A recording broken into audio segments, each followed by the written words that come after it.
Rémi Brague, bonsoir. Vous êtes professeur émérite de philosophie à l'université Paris 1 La Sorbonne et à la Ludwig Maximilian Universität de Munich, spécialiste de la philosophie médiévale arabe et juive, auteur, entre autres, de La loi de Dieu, histoire philosophique, une alliance aux éditions Gallimard.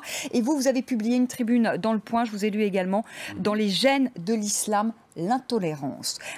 Et cette une, tout de suite, de Charlie Hebdo, cette une que vous retrouverez demain dans les kiosques, partout, en France.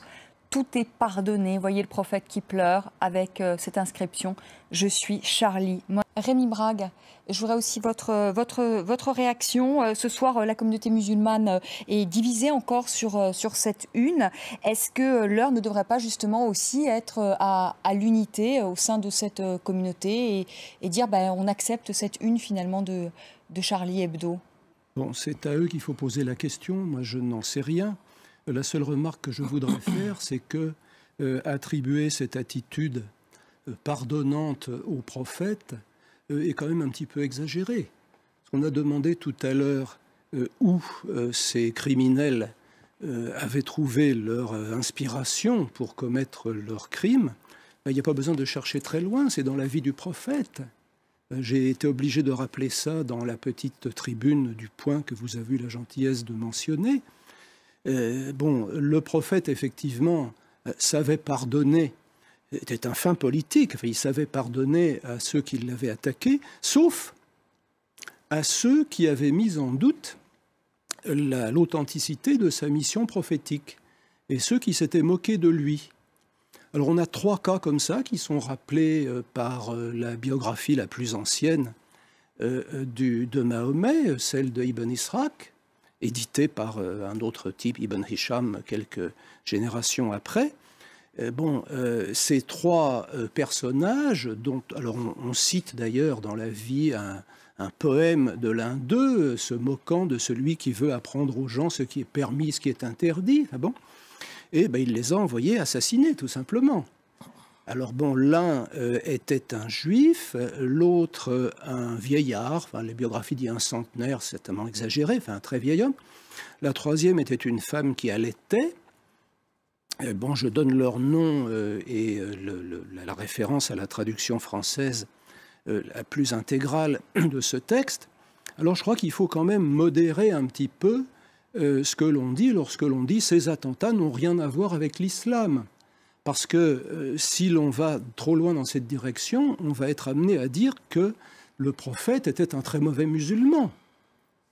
Il faudrait peut-être dissiper un petit peu l'ambiguïté qui entoure le mot islam. Il faudrait qu'on parle un petit peu moins de l'islam, parce que justement, le simple usage de ce mot favorise la confusion intellectuelle, et comme philosophe, j'aime pas trop la confusion intellectuelle, et je ne suis pas le seul philosophe sur ce plateau. En quoi il y a confusion ?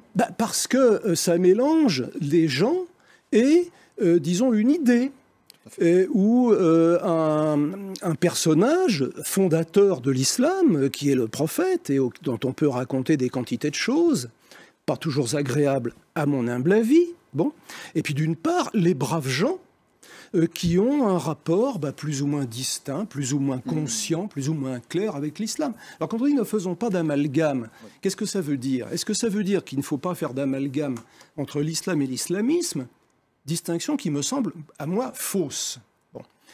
Ça peut vouloir dire qu'il ne faut pas mettre dans le même panier les 2 espiègles, là, ou les 3 espiègles, avec leurs 17 morts sur la conscience, d'une part, et puis la masse des musulmans français. Cette seconde idée me semble tout à fait juste. La première me semble hautement sujette à caution, puisque l'on trouve dans les sources islamiques, j'ai essayé d'en discuter off the record avec mon voisin, tout ce qu'il faut pour justifier, par exemple, les attentats kamikazes. Souvenez-vous de l'histoire que vous connaissez très bien de ce bonhomme qui était en train de manger des dattes et qui entend le prophète promettant le paradis à celui qui meurt au combat. Il se jette sur les ennemis et meurt aussitôt, succombant sous la masse. La manière dont certains détraqués, je crois qu'il faut quand même le dire, prennent exemple sur le prophète n'aurait pas pu être possible si le prophète n'avait lui-même commis ce genre de choses. Je pense. Mais est-ce qu'il n'y a pas de la violence finalement dans toutes les religions? Pardonnez-moi, si on revient aussi au texte. Chez le fondateur des religions. Ce qui m'intéresse, c'est le fondateur. C'est celui qui est le bel exemple. Et pas ceux qui se réclament de lui, plus ou moins à juste titre, certainement moins à juste titre. Aujourd'hui l'amalgame. Sur autre chose, j'ai rien à dire là-dessus. Je suis très heureux que vous ayez mentionné le fait que l'islam, c'est le Coran et le hadith. Et surtout le hadith, parce qu'on a vraiment très tendance, chez nos compatriotes français, à oublier cet aspect-là. Et vous avez eu tout à fait raison de dire que le hadith, ce sont les 6 recueils canoniques. Ce n'est pas n'importe quoi qui circule sous le nom du prophète. Juste un exemple. La fameuse distinction entre le grand djihad et le petit djihad n'est dans aucun des 6 recueils canoniques. C'est une invention des soufis qui date du XIe siècle. Alors qu'on cesse de nous bassiner avec ce genre de choses. Quant au problème quand même, du les Coran, ne sont pas exempts de... Allez, là, ce sont des discussions d'érudits. Oui, mais c'est extrêmement important parce qu'il y a des gens pour lesquels ça, c'est la vérité toute nue. Et les gens qui prennent le Coran littéralement le prennent aussi. Ils ont de bonnes raisons. Si le Coran est censé être la dictée de Dieu, ben, on ne peut pas interpréter la parole de Dieu au même sens que l'on interprète, par exemple, une loi dans un système occidental. On ne pourra interpréter que les mots. Dire, par exemple, à votre voile, il faut qu'il soit plus ou moins transparent. Oui, le voile